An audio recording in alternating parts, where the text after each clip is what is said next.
Israel Hamas जंग अक़वाम मुत्तहिदा की सलामती काउंसिल का इजलास आज होगा। खित्ते में जारी कशीदगी ख़त्म कराने पर यरगमालियों की रिहाई, जानी नुकसान समेत दीगर मामला ज़ेर गौर आएंगे। इससे कबल सलामती काउंसिल का हंगामी इजलास इतवार को हुआ। इजलास शदीद इख्तलाफात के बाइस बेनतीजा रहा। बाज़ाब्ता करारदाद पेश न हो सकी। मुश्तरका एलामिया या बयान तक जारी न हुआ।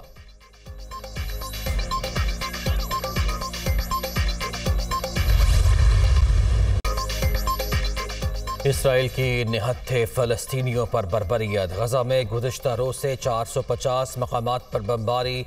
दर्जनों लड़ाका तैयारों ने गजा के इलाके अल-फुरक़ान में 200 से ज़ायद हमले किए। शहीद फ़लस्तीनियों की तादाद 1100 से ज़ायद हो गई। 5000 से ज़ायद ज़ख्मी। शहदा में 143 बच्चे और 105 ख़वातीन भी शामिल। इसराइल को अमरीकी फ़ौजी कमक भी पहुँच गई। गजा के 2,60,000 से ज़ायद शहरी बेघर। बमबारी से इमारतें मलबे का ढेर। 1000 से ज़ायद मकानात तबाह। गजा में अशिया की किल्लत। बुनियादी ज़रूरियात को पूरा करना एक चैलेंज बन गया। अक़वाम मुत्तहिदा का इंतबाह। गजा में तबाही की होलनाक मनाज़िर। इसराइल का फ़लस्तीन पर जुल्म आखिरी हदों को छूने लगा। सेहूनी फोर्सेस की गजा की पट्टी और फतह में शदीद बमबारी। 3 लाख इसराइली फ़ौजी गजा की सरहद पर मौजूद। इसराइल की गजा इस्लामिक यूनिवर्सिटी पर भी बमबारी। नाम और निशान मिटा दिया। फास्फोरस बमों का इस्तेमाल। हमास के अल-क़िस्सा ब्रिगेड के सरबराह के घर पर हमला। मोहम्मद हनीफ के वालिद, भाई, भतीजे और पोती शहीद। गजा के इलाके खान यूनिस में अल-क़िस्सा ब्रिगेड का ज़मीन से फ़ज़ा में मार करने वाले मिसाइल का इस्तेमाल। इसराइली तैयारों पर 2 मिसाइल दाग दिए।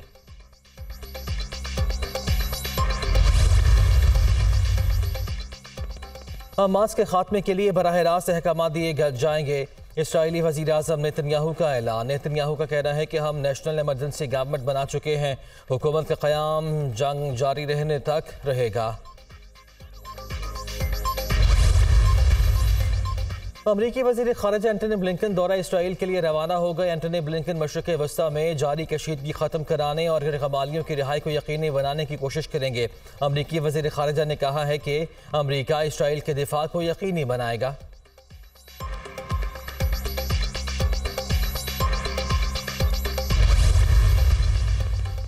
ईरानी सदर इब्राहिम रईसी का सऊदी वली अहद शहजादा मोहम्मद बिन सलमान से टेलीफोनिक रब्ता। फ़लस्तीन की सूरत हाल पर तबादला ख़याल।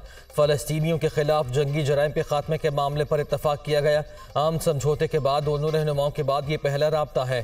तुर्क सदर रजब तय्यब एर्दोगान और सऊदी वली अहद में भी टेलीफोनिक रब्ता हुआ। दोनों रहनुमाओं का इसराइल फ़लस्तीन तनाज़ा पर तबादला ख़याल। इसराइल फ़लस्तीनी शहरियों पर बमबारी बंद करे। तुर्क सदर।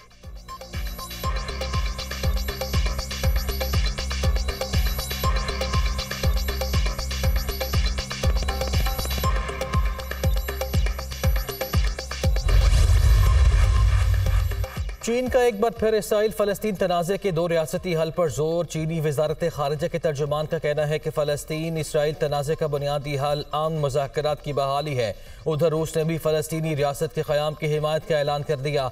रूसी सदर पुतिन ने कहा है कि अमरीका ने बहरी बेड़ा भेजकर खित्ते की कशीदगी में इजाफा किया। दूसरी जानिब मिस्री हुकूमत ने इसराइल और हमास से आर्जी जंगबंदी का मुतालबा करते हुए कहा है कि गजा पट्टी तक इमदादी सामान पहुँचाने के लिए कम अज़ कम 6 घंटों के लिए जंगबंदी की जाए।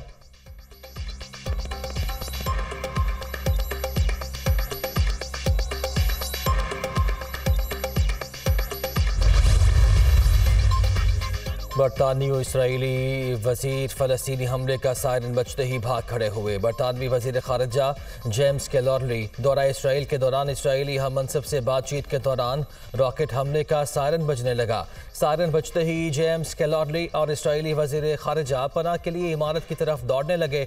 बरतानवी और इसराइली रहनुमाओं के भागने की वीडियो सोशल मीडिया पर वायरल।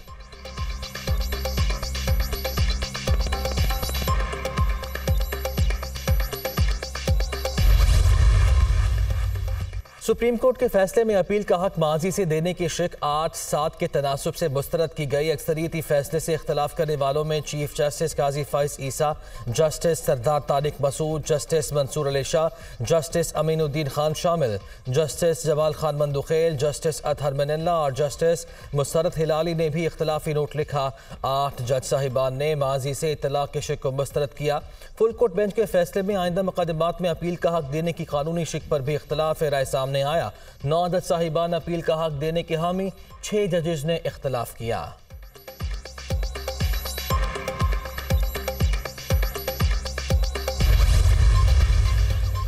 मुस्लिम लीग नून के सदर शहबाज शरीफ ने प्रैक्टिस एंड प्रोसीजर एक्ट पर सुप्रीम कोर्ट का फैसला खुशाइन करार दे दिया। फैसले से पार्लियामेंट की तौक़ीर में इजाफा हुआ, जो आवाम की हकीकी नुमाइंदा है। आईनी माहिरीन के मुताबिक इस फैसले के तनाजुर में नवाज शरीफ के माजी के फैसलों के खिलाफ अपील पर कोई असर नहीं पड़ेगा।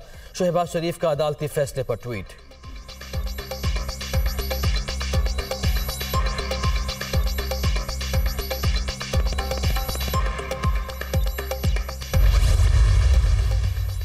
कायद नून लीग नवाज शरीफ लंदन से सऊदी अरब पहुंच गए। नवाज शरीफ निजी एयरलाइन की परवाज से जद्दा पहुंचे। सऊदी अरब में एक हफ्ता क़याम के दौरान उम्रा अदा करेंगे। 17 या 18 अक्टूबर को दुबई पहुंचेंगे। नवाज शरीफ के पाकिस्तान जाने के लिए दुबई से स्पेशल तैयारा बुक करा लिया गया। खुसूसी परवाज को उम्मीद पाकिस्तान का नाम दिया जाएगा।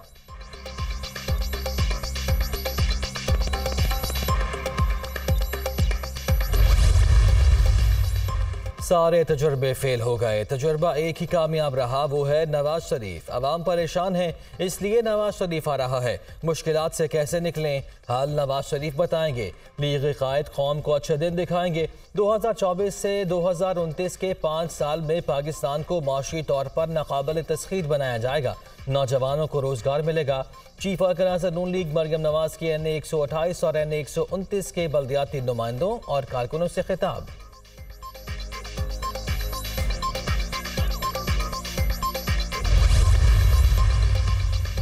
साफ और शफाफ इंतखाबात यकीनी बनाएंगे। काबीना में किसी एक सियासी जमात पर पाबंदी के हवाले से कोई बात नहीं हो रही।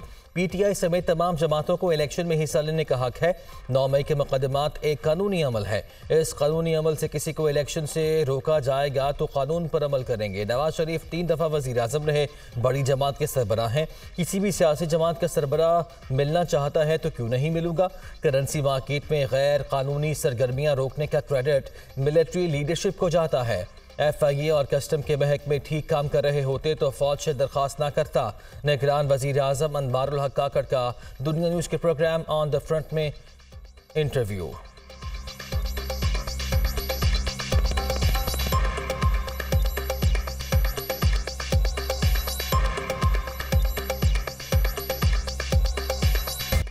क्रिकेट वर्ल्ड कप में आज भी एक मैच खेला जाएगा। ऑस्ट्रेलिया और जनूबी अफ्रीका की टीमें लखनऊ में इन एक्शन होंगी। मैच दोपहर 1:30 बजे शुरू होगा। ऑस्ट्रेलिया को पहले मैच में भारत के हाथों शिकस्त का सामना करना पड़ा, जबकि जनूबी अफ्रीका ने श्रीलंका को शिकस्त दी थी।